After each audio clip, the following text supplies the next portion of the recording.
का प्यार कभी नहीं है बदलता।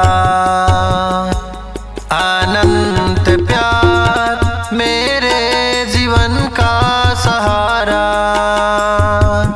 यीशु का प्यार कभी नहीं है बदलता। अनंत प्यार मेरे जीवन का सहारा। संसार और मनुष्य के प्रेम से महान प्यार मुझे स्थिर रखता है परमेश्वर में। संसार और मनुष्य के प्रेम से महान प्यार मुझे स्थिर रखता है परमेश्वर में।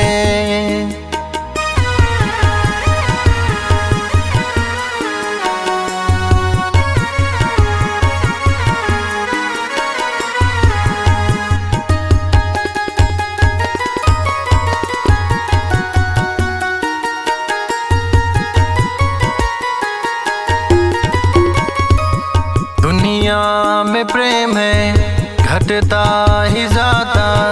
भक्तों का प्रेम भी ठंडा हो जाता।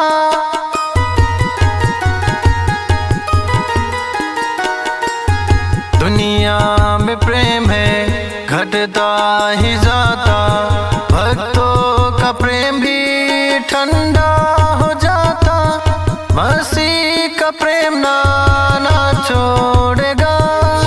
बीमारी निंदा और क्लेश में कभी मसीह का प्रेम ना छोड़ेगा। बीमारी निंदा और क्लेश में कभी यीशु का प्यार कभी नहीं है बदलता। अनंत प्यार मेरे जीवन का सहारा।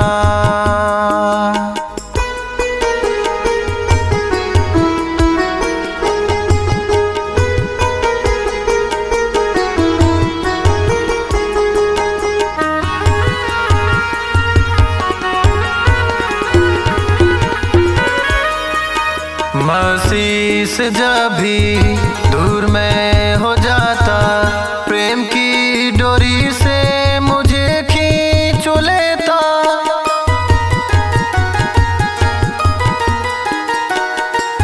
मसीह से जब भी दूर मैं हो जाता।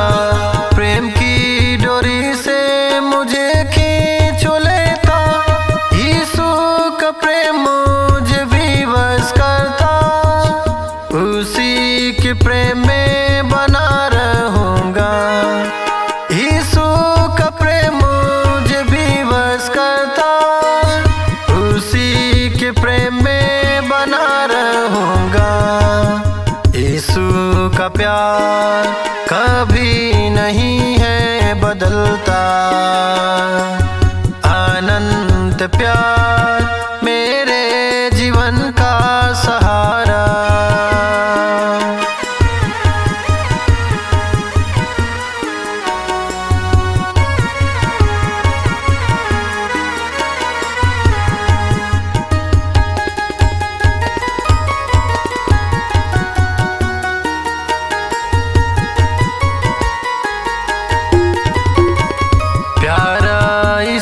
जब बादल में आएगा रूपांतर होकर प्रभु से मिलूंगा।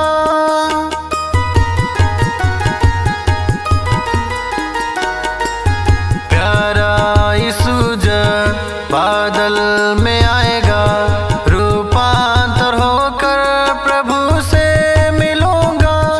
प्रेमी के चरणों को मैं चूमूंगा। युगानुयुग से प्यार करूंगा।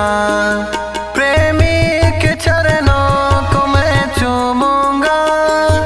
युगानुयुग से प्यार करूंगा। यीशु का प्यार कभी नहीं है बदलता।